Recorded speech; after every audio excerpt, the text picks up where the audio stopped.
Do not allow people to unmute themselves. Chat. Of the land where I am zooming in from tonight, but I want to also acknowledge that each of you in Australia, or even if you're overseas, are on land belonging to other Indigenous groups. And wherever you are, you can be sure that many before you have gathered for thousands of years to celebrate storytelling, just as we're doing tonight. And we recognise all elders and their continuing connection to the land. A note about social media: it's a vital tool at the moment to keep authors, publishers and booksellers thriving. So please feel free to take screenshots, publish tweets or post on Facebook or other platforms about tonight's event. And Avid can be tagged on Twitter at AvidReader4101.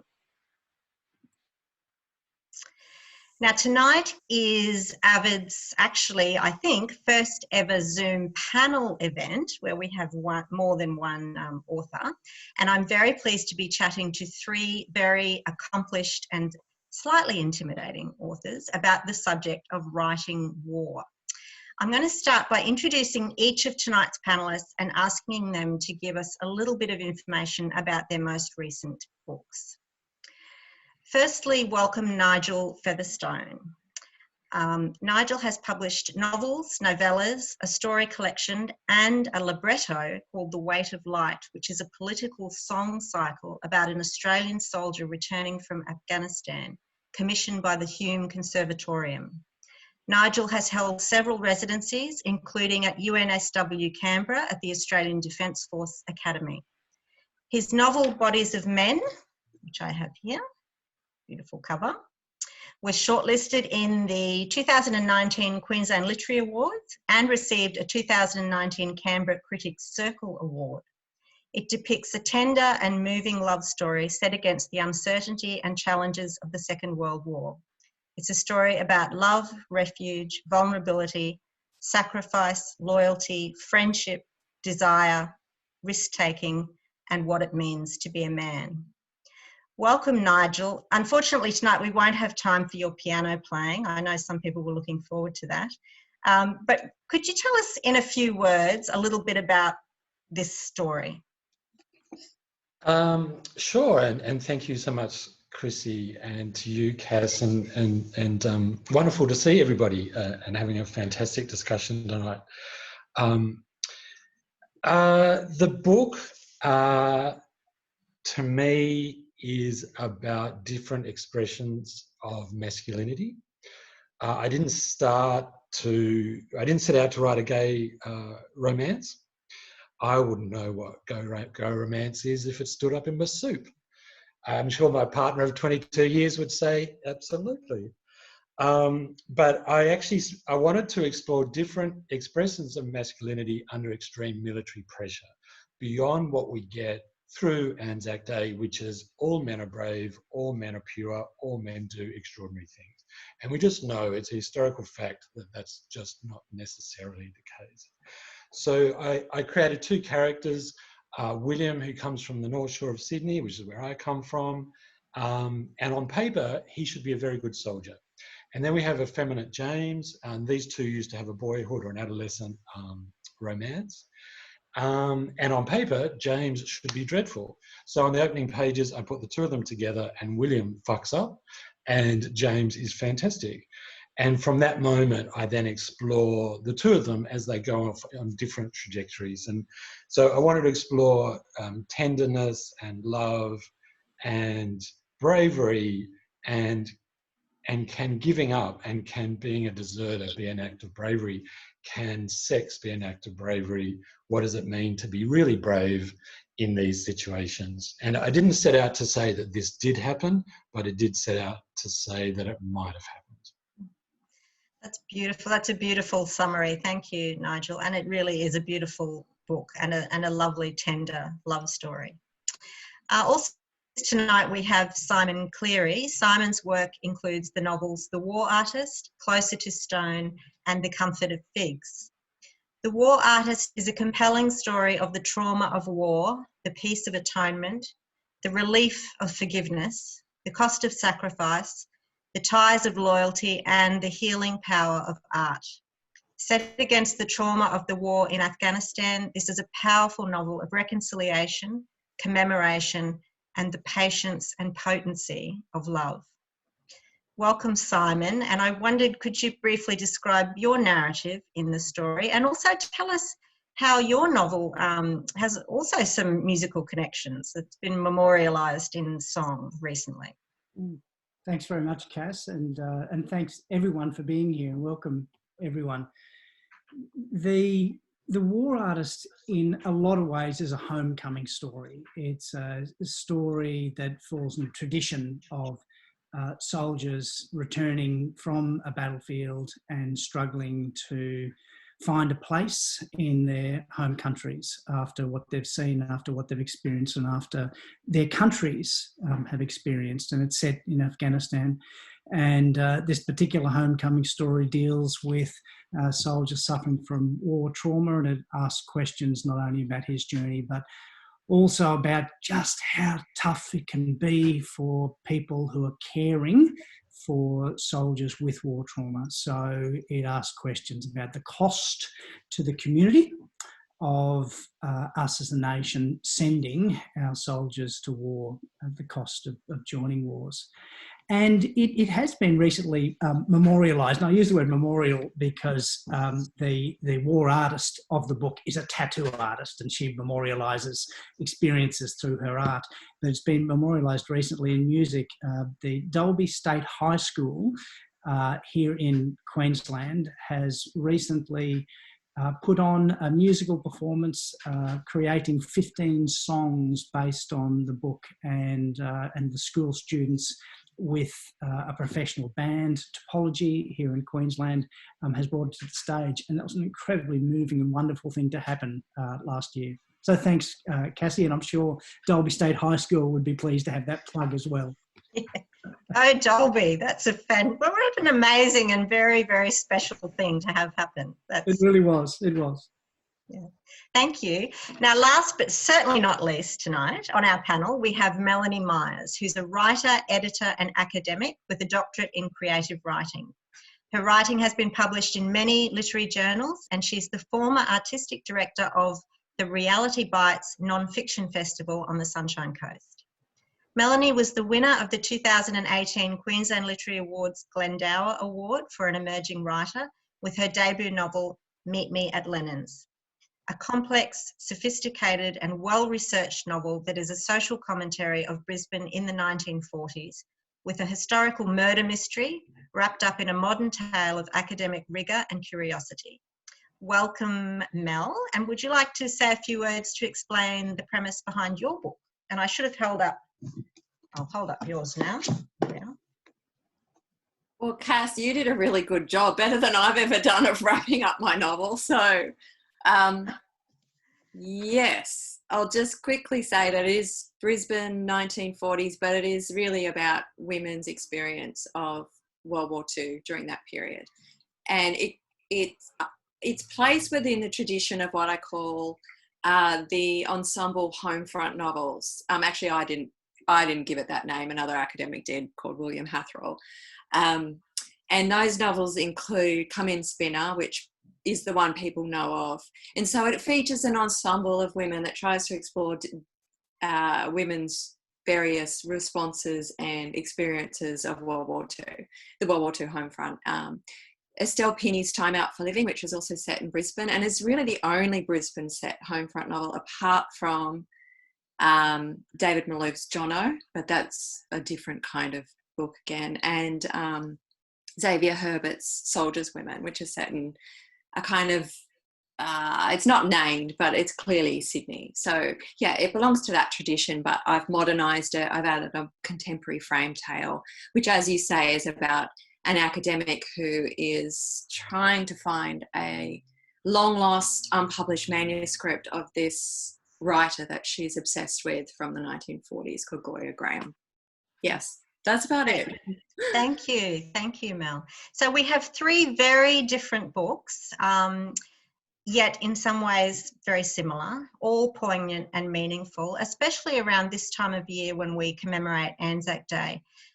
We've got a lot of questions to get through tonight, but what I thought I would start by asking each of you is, what do you think are the politics involved in writing about various past wars, and how did each of you navigate the sensitivities of writing about military history in a nuanced way? Nigel? Oh. Or Simon? Or Mel? Geez. Where to start? Well, you made I'll start for you, Nigel. I think this is Right. a really interesting comment you made today when you were promoting tonight's event. You said something about how do we talk about Anzac Day without getting kicked out of the country? Maybe that's a good place to start. Well, yes. I know I fall for putting something on social media. You know, I might be kicked out of the country tomorrow, but it was really interesting. Just before Bodies of Men came out, I was having dinner with some of the Hachette people. Hachette published Bodies of Men. And I said, so it came out, I think, just before, 48 hours before Anzac Day last year. And I said, I'm going to send a tweet on Anzac Day. And, you know, I was encouraged not to. And you know, I think that's wise and smart and a good thing to do.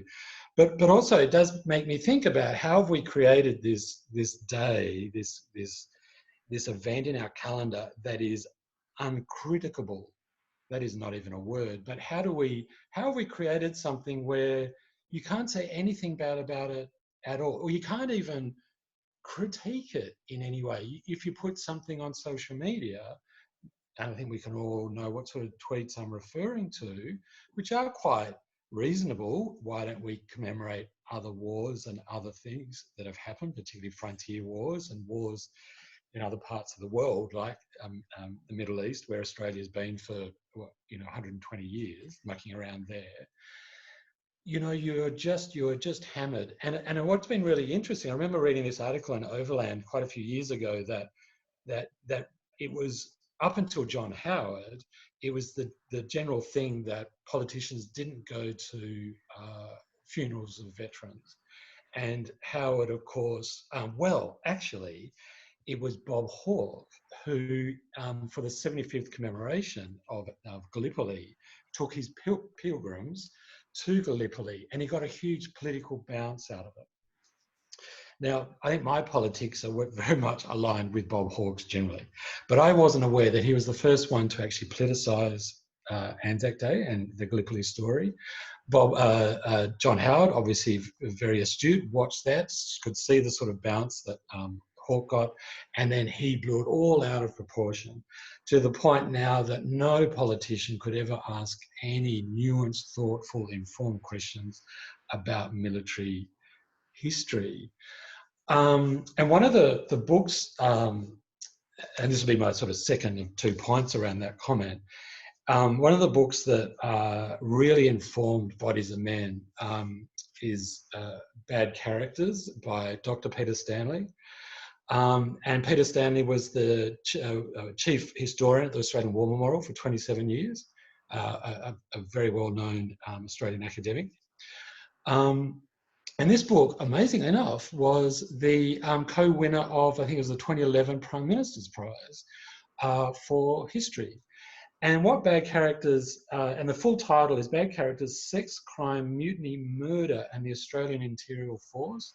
And what he does is he goes through all the files that are marked character bad, where Australian soldiers in the First World War were doing terrible things. And some of them are sexual misdemeanors, some of them are burglary, some of them are drunkenness, some of them are around desertion. All of them are based on the historical record. And I think what Peter was trying to do is say, of course, there are people doing incredible things, but there are also people doing awful things, and they're all on the file. And so so Bodies of Men came out of a 3-month residency I had at UNSW Canberra, which is the campus for the Australian Defence Force Academy. And I found this book on the shelves, and amazingly enough, I found Peter just down the corridor. He is actually an academic now at UNSW Canberra. And so for me, this sort of opened my mind to bravery can be a whole range of things, and cowardice can be a whole range of things. And let's write about it and think about it in an open-minded way. Great, thank you, Nigel. Simon, would you like to add anything about that, about the politics of writing war? Thanks, Cass. And before I do that, I think there's a saying that if a second person uses a word that's been created, it becomes a word. And so I'd like to talk about the uncriticability of Anzac Day. Avid, leading edge. And acknowledge that new word to Nigel. Sending a country to war is a deeply political act. It's inherently a political act. And so because you're asking your countrymen to kill, and you're putting them at the risk of being killed, stakes are high. And so writing about war is also inherently a political act. And I think the stakes also can be high when you're writing about war. I think there is real risk of failure when you write about war. And part of the risks, not necessarily about failure, but is the risk of how a book about war will be received, because there are multiple audiences to books about war. And I think it is inevitable that a book about war will not be received well by some of those audiences.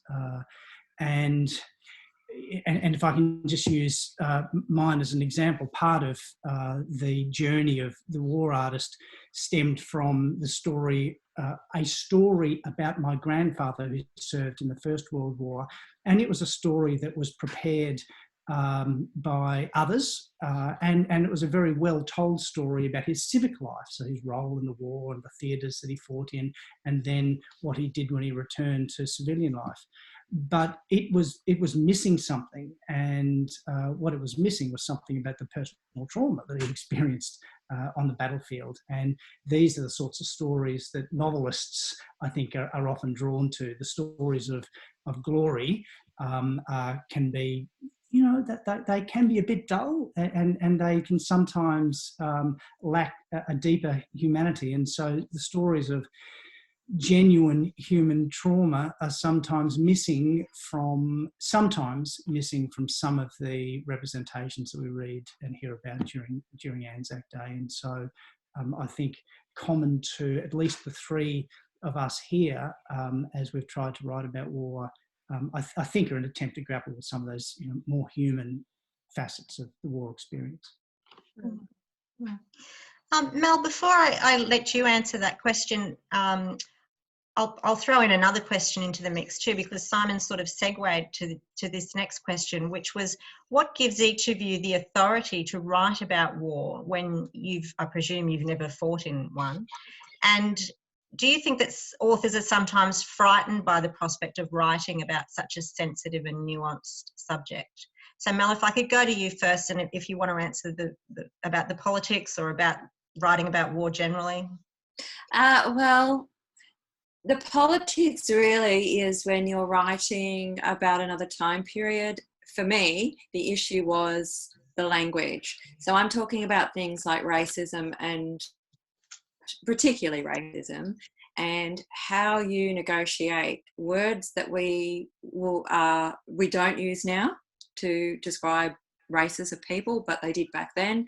So how do you do that in a way where you are true to the time, but you are sensitive and not blasé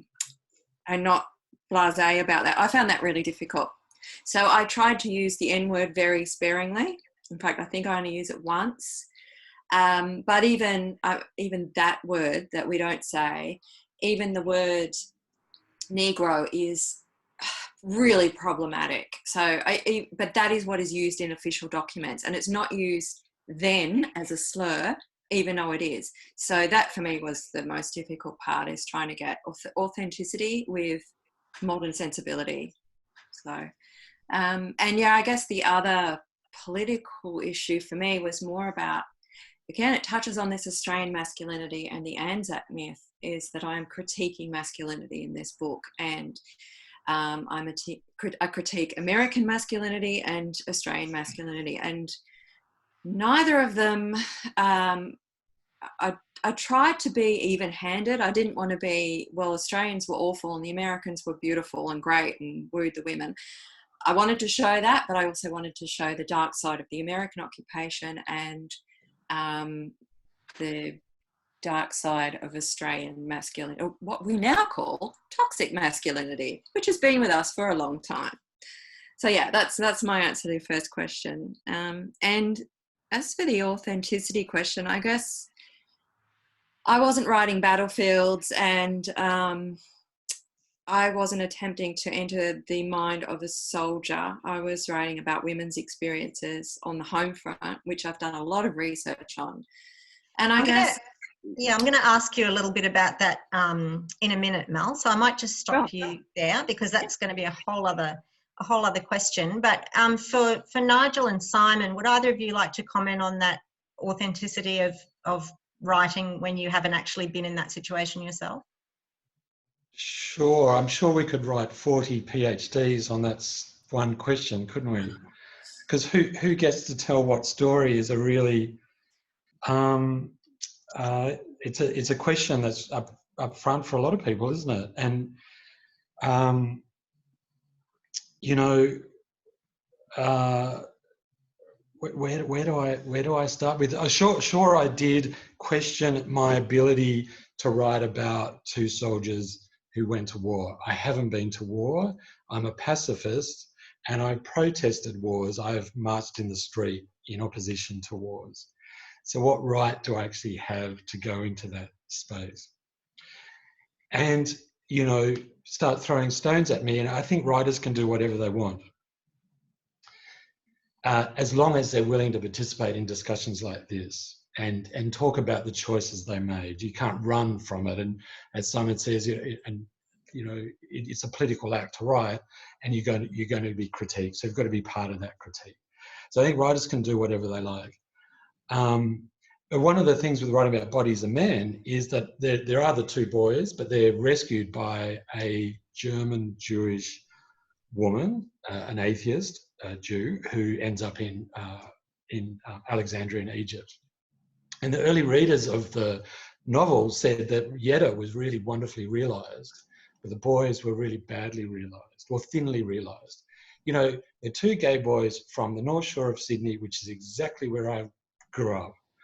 I was once a gay boy. Well, I'm still a gay boy, but I was once a young gay boy in Sydney.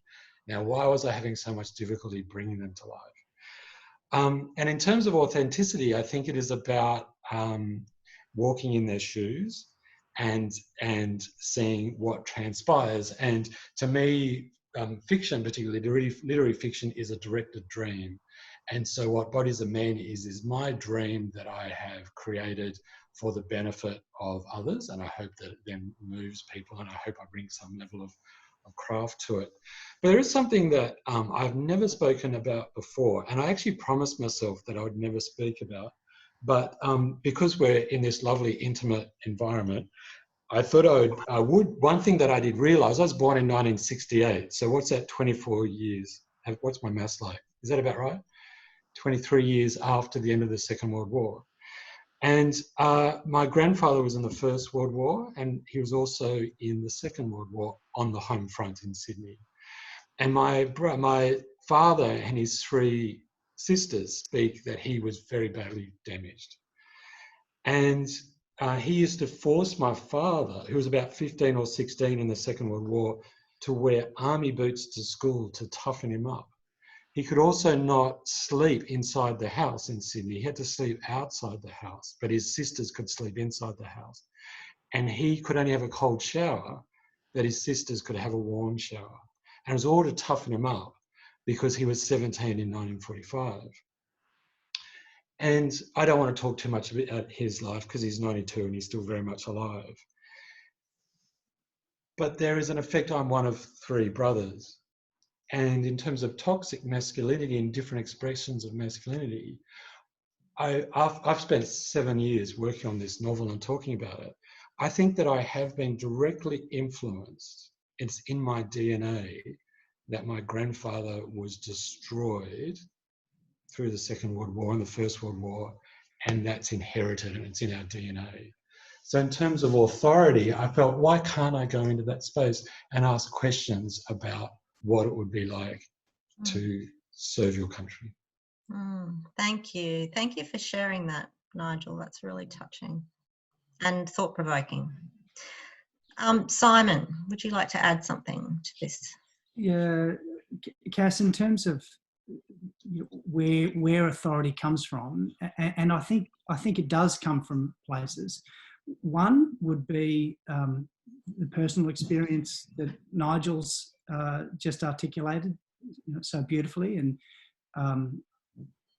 mine was different, but nevertheless a similar personal experience.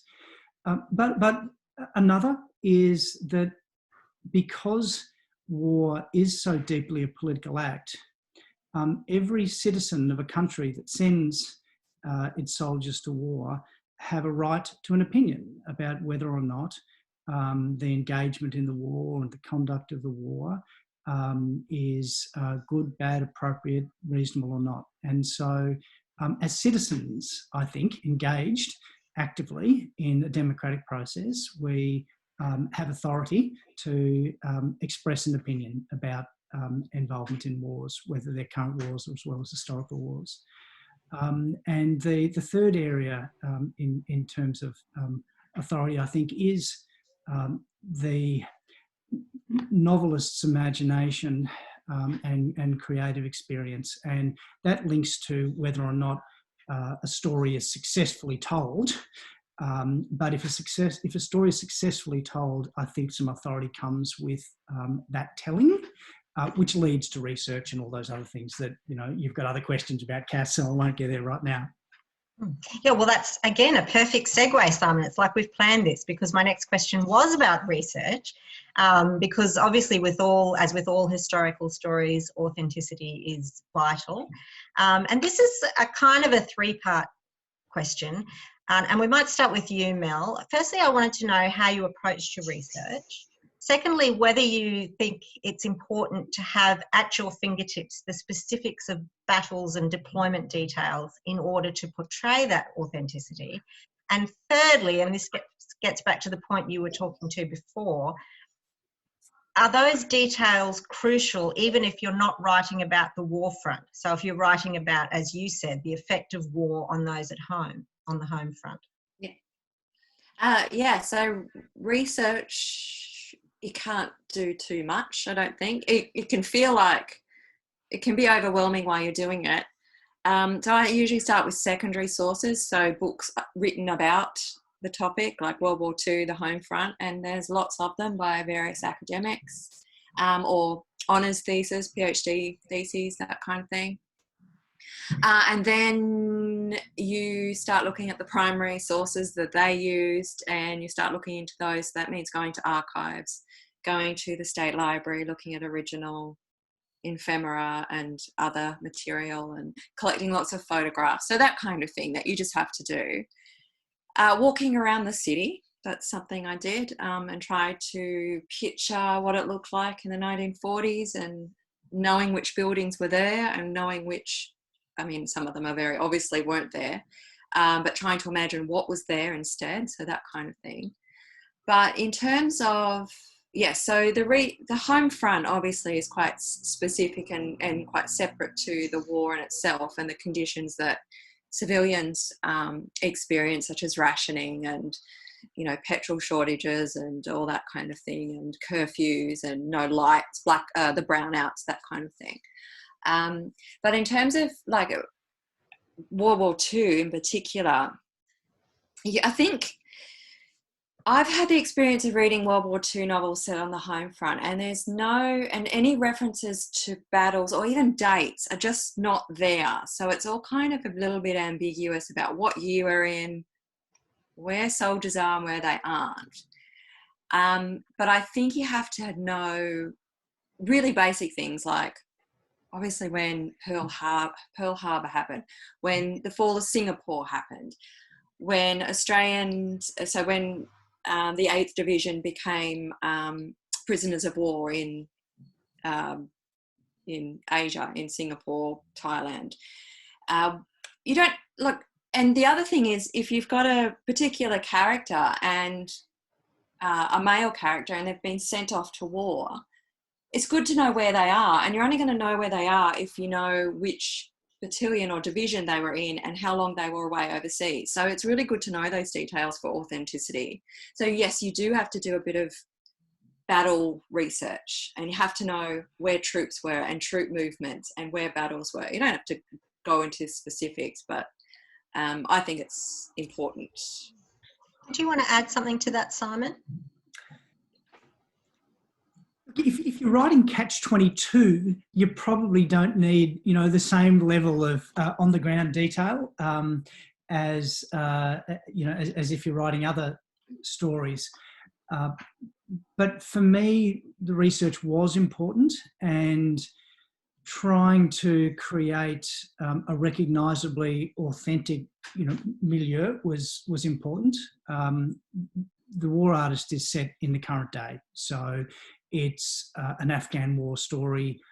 We all are living it, and so it was important for me that there not be any clangers or as few clangers as possible. You want the reader to experience something where there are resonances from what the reader knows, but also hopefully there may be new things there as well. And so the research was important, and so the journey of research for this particular novel included everything from spending time with soldiers who've returned from Afghanistan and hearing their stories, to visiting the Gallipoli Medical Research Foundation and speaking to psychologists about war trauma and treatment methodologies for war treatment, as well as just hanging out in a tattoo studio and learning about tattooing. So the research... Someone's got to do it, Simon. Someone's got to do it. Writing novels is just an excuse to learn stuff, Cass, and it's wonderful. All right, we're going to move on. I'm just aware of the time, and I've got so many questions to get through, so I'm going to hurry you all, wrangle you a bit faster. Nigel, I wanted to talk to you about the fact that war is often depicted as a time of prejudice and shame, and often of hidden desires. Do you think that the conflict itself exacerbates those issues, or are they only obvious in hindsight? Oh, geez. Well, oh God, where do I go with that? Or if anyone else wants to jump in, but otherwise. I think Australia is, as the older I get, the more I think that Australia is a very fucked up country. It's based on a horrible masculinity. It's based on violence, emotional violence, physical violence, sexual violence. It's based on dispossession. I think that's in all our DNA. It's in our soil. It's in the hills. It's in everything. It's in the air we breathe. So perhaps war, in a way, 1914 to 1918 and 1939 to 1945 and then Vietnam. But that violence, I think, is all around us all the time. And so perhaps writing about war allows us to concentrate some of that stuff. But I think it's absolute bollocks that the rest of the time Australia is just a peace-loving country. And I don't know whether that gets to answering your question, but I can do this very quickly, by the way. I think this is relevant. I just wanted to read out, it's only about 5 sentences from Bad Characters. Can I do this, Cass? Sure. I think it answers your question. And this is all based on the historical record. Although almost entirely hidden, it is clear that some AIF soldiers lived as gays within the force. Here's an example. Now, if I wrote this in a novel, you'd all think that I'm talking rubbish, but this is fact. It's on his military record. Thomas Chilton was a 35-year-old Scottish-born contractor who enlisted in Melbourne at the war's outbreak, so 1914. A former British regular, his experience made him valuable as a member of the Army Service Corps. He was wounded on Gallipoli, but also faced a charge of stealing and received stolen goods from his supply dump, though his 6-month sentence was remitted after a week.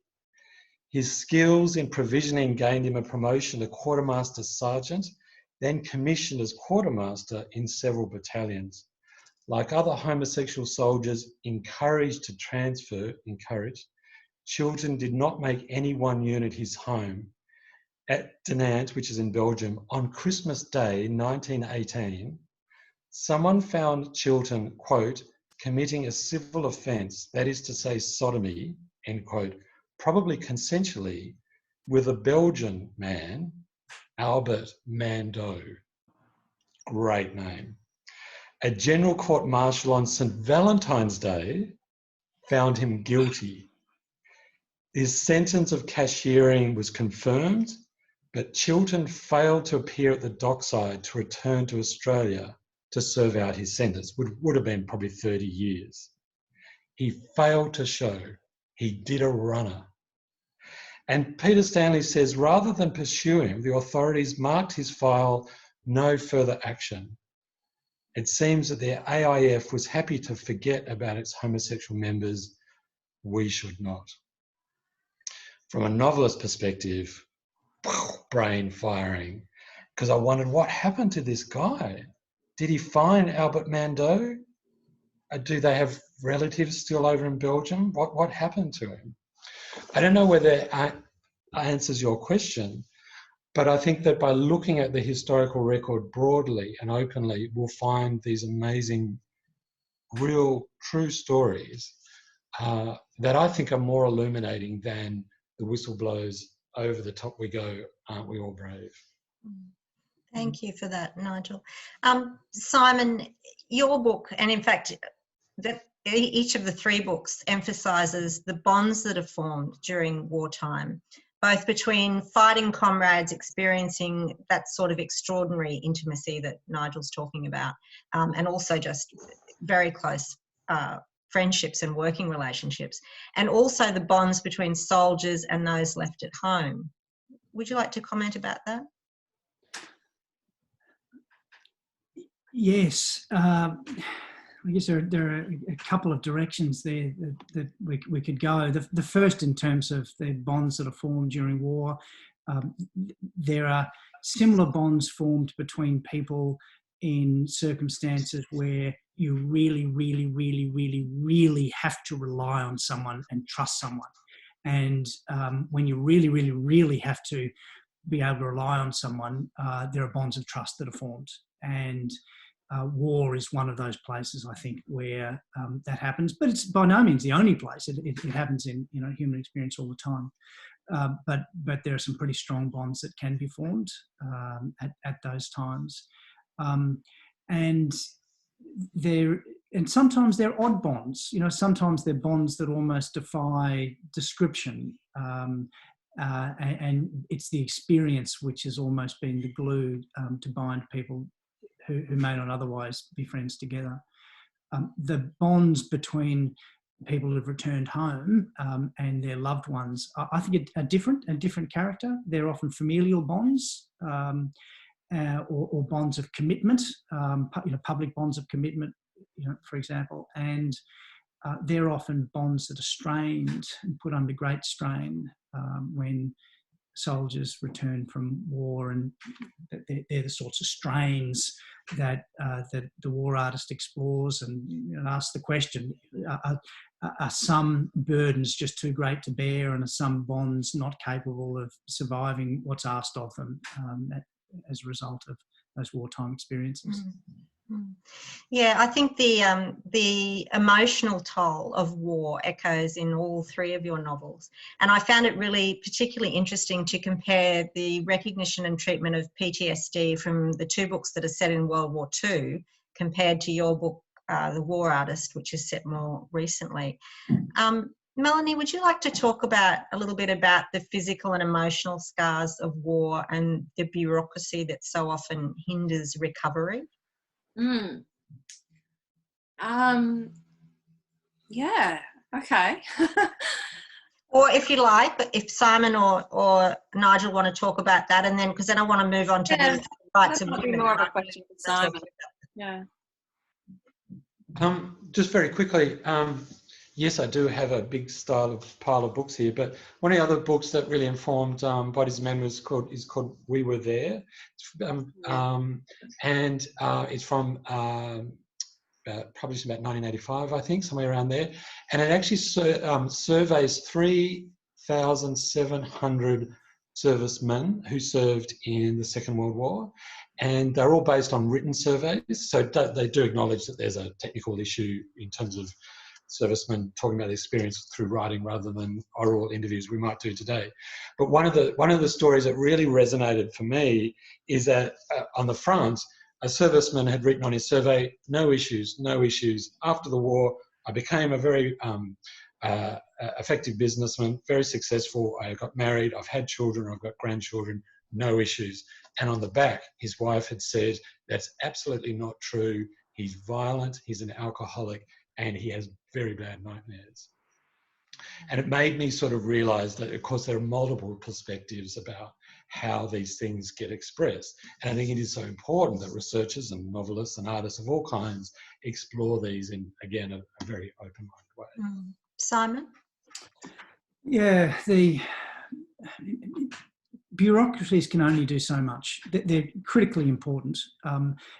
When the state sends soldiers to war, the state has a responsibility to look after them. And so the bureaucracies and the frameworks and the structures of the state have a responsibility to care for soldiers when they return home psychologically wounded. And this is just must be the case. And bureaucracies can do a lot in terms of providing treatment and other things. So it can provide a lot, financial support, medical treatment. And yet, the role of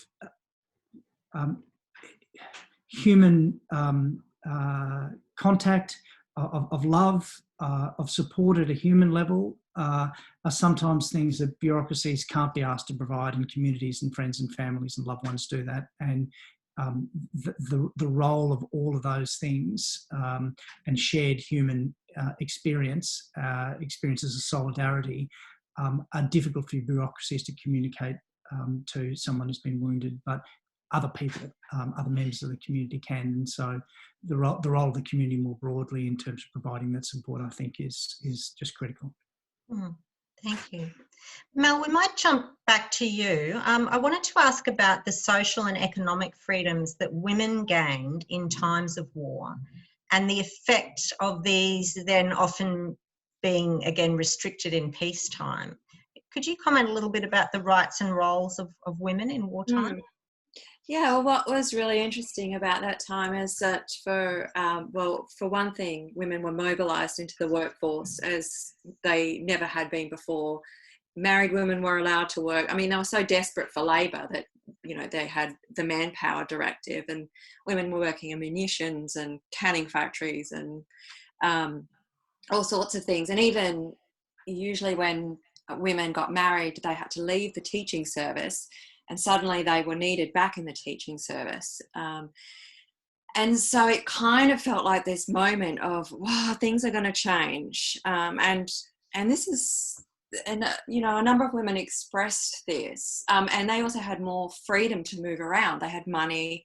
They would go out at night. They would date Americans, that kind of thing. And they didn't necessarily have to meet somebody and be introduced. They could meet someone at a dance or out on the street, and it was still a bit kind of socially frowned upon.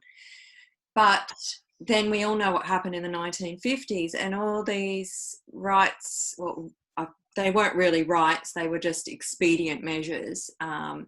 It was called for the duration, so you'd see a woman on a tram as a conductress taking, doing the tickets, and the thinking was, well, it was unusual, but it's just for the duration. And while a lot of women did think that, and then husbands came back and they went back into the home and they reared children, the 1950s was a real, as we know, was more conservative. Probably was one of the most conservative periods of the 20th century. So the throwback was worse. And I kind of liken it to now where we're all sort of going, things are going to change. You know, we're going to see that capitalism is a terrible system and it doesn't work, and neoliberalism is not good for us. It's not good for our souls. It's not good for our health. It's not good for anything. And there's this kind of feeling that things are going to change. But I'm skeptical because history tells us that conservative forces may well win out, and win out harder than before after this is over. Not that I want this. I've just That's my very, optimism is very sobering. Yeah, especially at the moment. Look, there's a couple more questions I'd really like to get to before we open to audience questions, if that's okay, Chrissy. Have we got time? I wanted to talk about love, because each of your books focuses on the role of love and also of art in addressing the wounds or the evils of war. Do you think, and anyone's free to answer this, do you think that that's what war novels do, or what they should do, is to address those issues? I think war novels can and should do whatever they want. I don't think there should be any rules around what they do. Obviously, hate and violence are two of the forces, but love is an equally powerful force. And I certainly was very keen to write about love as being as a force of liberation.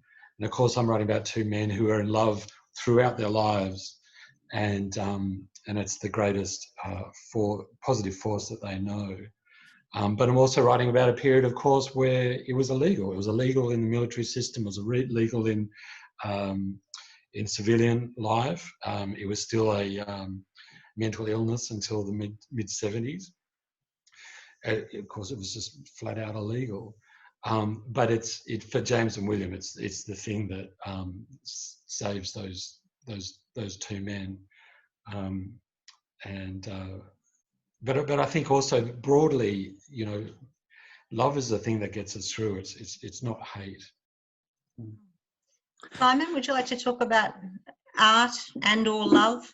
Yeah, look, if I can pick up the love point and say a couple of things. And the first is that I think for a lot of people who go to war, being in the proximity of death and the possibility of death, real and imminent death, can make you feel vulnerable. And at times of vulnerability, we as humans are sometimes open to things that we may not otherwise be open to. And one of those things is love. And so it seems to me that the experience of love being something that happens on battlefields between soldiers is hardly surprising. But the second thing is really about the craft of writing war, and a book about battlefields and about gore and about trauma can be a pretty depressing read. And I think sometimes art and beauty and love perform a leavening task, a balancing task when one's writing war stories, tales about war as well. And so I think for the reader and possibly for the writer as well, there's something that's evening about that. There's something uplifting and inspiring about the experience of writing about love and beauty and art. Thank you.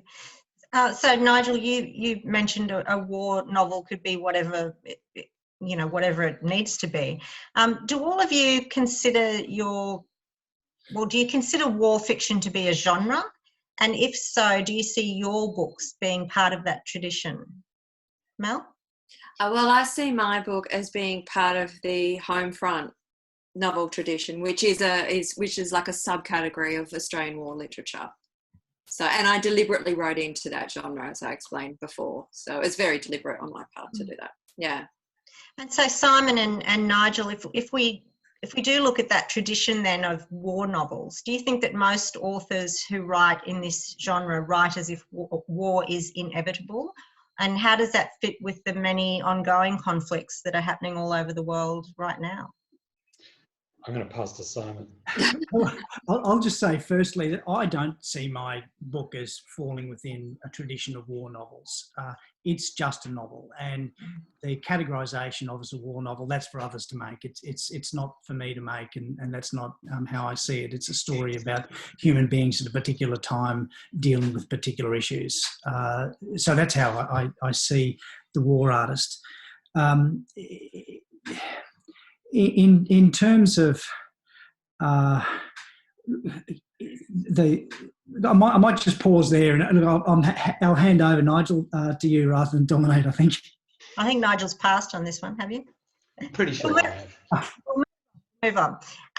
Couple more things. When we consider the relatively recent great life-changing events of history, so things like the Spanish flu, World War I, World War II, more recent overseas engagements, the war on terror, what parallels do you think can be drawn between humanity's response then and the societal response now to the global pandemic of COVID-19?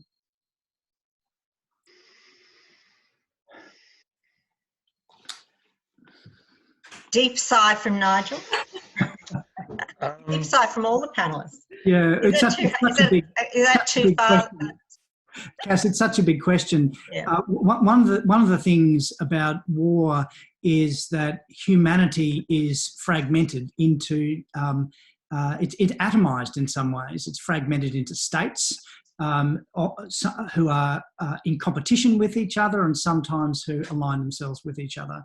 And one thing that we've seen out of the response to this pandemic is an atomization as well. That is, borders have been closed and states have been taking what some might say is deeply self-interested decisions first, and decisions aimed at the greater good or the interests of all of humanity second. And so that can be an adverse consequence to both experiences, but you know, if one flips that around, if you flip that around, there are experiences of solidarity that individual human beings experience no matter what country you might find yourself in. And there is an experience, I think, of solidarity that can be found at times we're in now, at times of war. Yeah. Thank you for that. Just finally, the three of you, how important to society do you think is the documentation of war, both through true accounts and through fictional stories, in order that we remember the past and also, of course, that we learn from it? Well, you know, thank God for novelists, thank God for artists, because I think that we are asking hard questions and difficult questions and unanswerable questions. We're asking dangerous questions and blasphemous questions, and that's our job. And if stones get thrown in our face, then we just have to cope with that.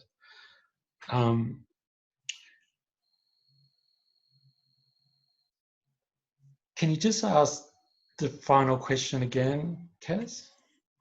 I was just wondering what you think about how important it is that we remember the past and learn from it through true accounts of war, but also through fictional stories such as you've written.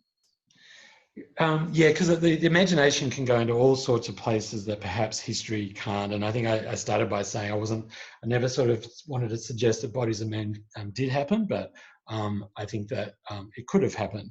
And I've referred to a variety of stories on the historical record. So we just need artists to keep on asking really difficult questions, because politicians won't.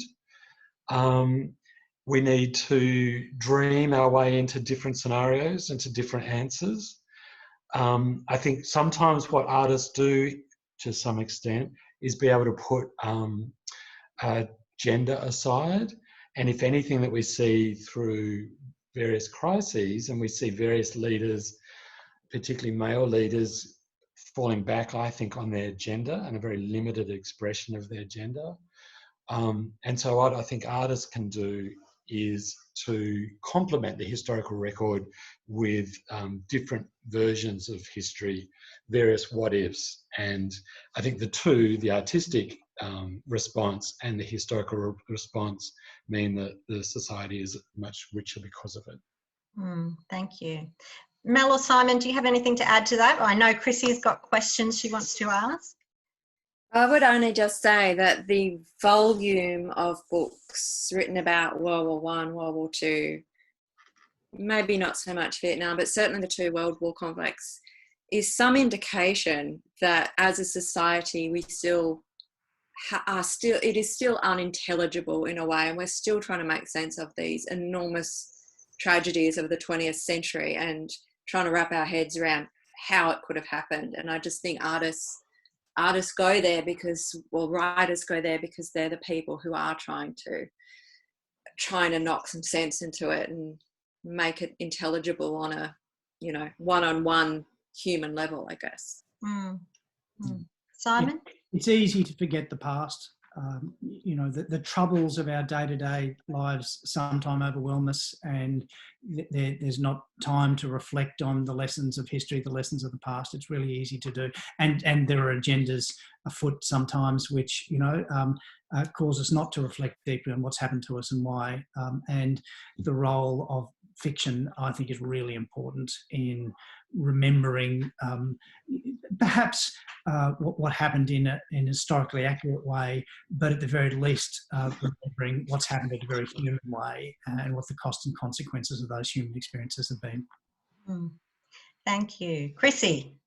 Oh, look, it's been a fantastic evening. I think the idea that as writers, you guys are asking the difficult questions, the questions that we shouldn't be asking, and the questions that are culturally banned, is the point that I'm taking away from tonight. And I would like to shout out to Yasmin Abdelmajid, who was kind of basically hounded out of our country and her country for asking those difficult questions. And I think that it's amazing that you three have have the guts to kind of stand up and ask them on the page and also here in a Zoom forum. So thank you for that.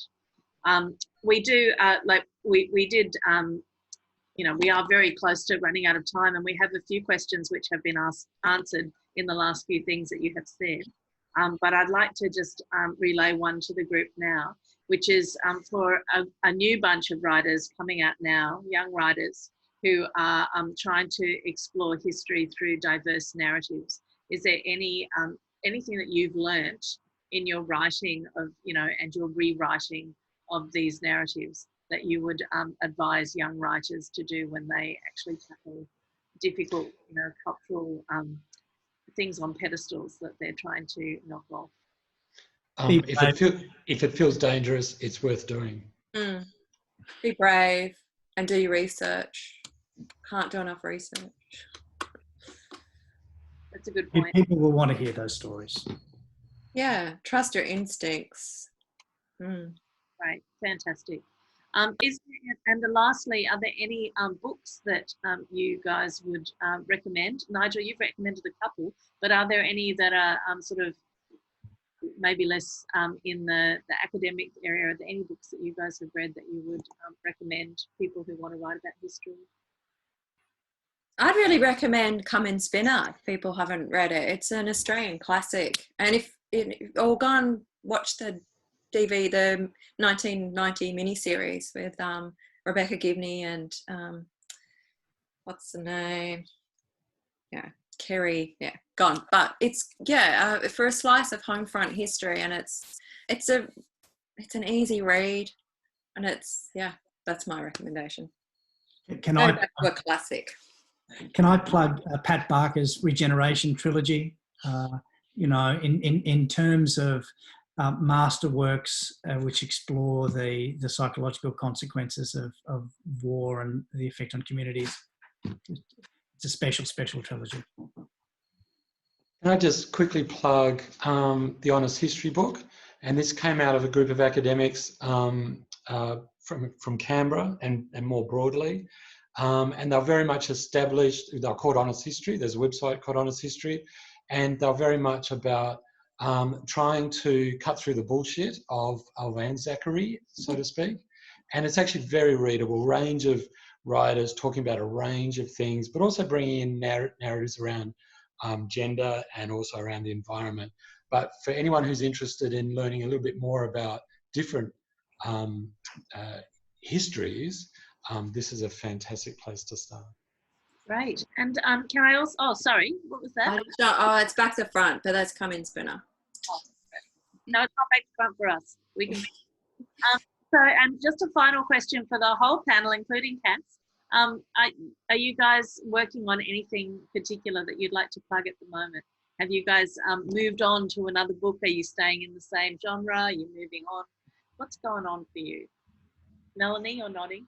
I'm just starting work on a historical biofiction on the Madonna sisters, who were silent film pioneers in Australia, and they produced these silent films that were massive hits in the 1920s, and they really pioneered. They were real pioneers, but they're largely forgotten. So yeah, that's what I'm working on. Nigel, what are you doing at the moment? Can I just say that having spent 6 or 7 years writing 2 things about war, Bodies of Men, the novel, and also the Song Cycle, which was an Afghanistan story, there is no way in the near future I'm going anywhere near war. And can I just say, like I shared with you, I always say to myself, I'm never going to share personal stories in these things, and I always do, but I shared with you the story about my grandfather and my father. But during the writing of Bodies of Men, and I shit you not, I collapsed. I had a physical collapse. And I think it was just the topic is so difficult and so overwhelming. And I think parts of it are in my DNA. I literally fell over, and for about an hour, I felt like I was having a stroke. And so I really don't want to go anywhere near war for the foreseeable future. So gay love stories for the next 10 books. That's what you're going to get from me. Yay! And Simon, where are you? Are you working on another book yet, or are you still mulling it over? It's certainly not a war story. That's for sure, Chrissy. I've got a little project which is in its early days, and if I, even told myself, I'd have to kill myself, so I can't share it with anyone else. Fair enough. And Cass, are we moving forward with you as well?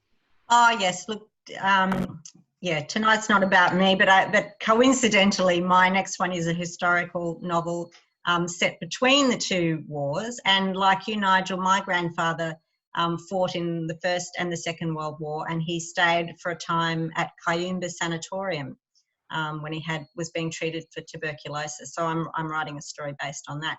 But yeah, it's not about me tonight. Well, I wanted to quickly jump in and thank all of the 3 authors tonight for the truth, the wisdom, the academic rigour, and the compelling emotional insight that you have all gifted us through your 3 books, and also through this amazing discussion tonight. I have learnt so much. Thank you very, very much, all of you. Thank you, Cass. Thank you. For your wonderful, insightful questions. It has been really fantastic. I'm actually going to unmute everybody so that we can clap. So if you're, and thank you, Chrissy, for hosting. I'm going to unmute everyone. It's our chance to clap the panel. It has been fascinating and fantastic. I've enjoyed every minute of tonight, and I'm going to watch it again when we upload it. So everybody, thank you, and a last check them.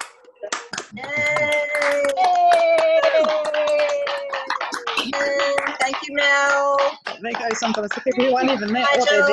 Perfect. Yay! I'm buying the book. Oh yes, and I'm doing one last plug for the book. You can buy it from Avid Readable, everywhere in Australia. So, which is gone. One Yeah. last Oh, I got information. There we go. All right. You're gone.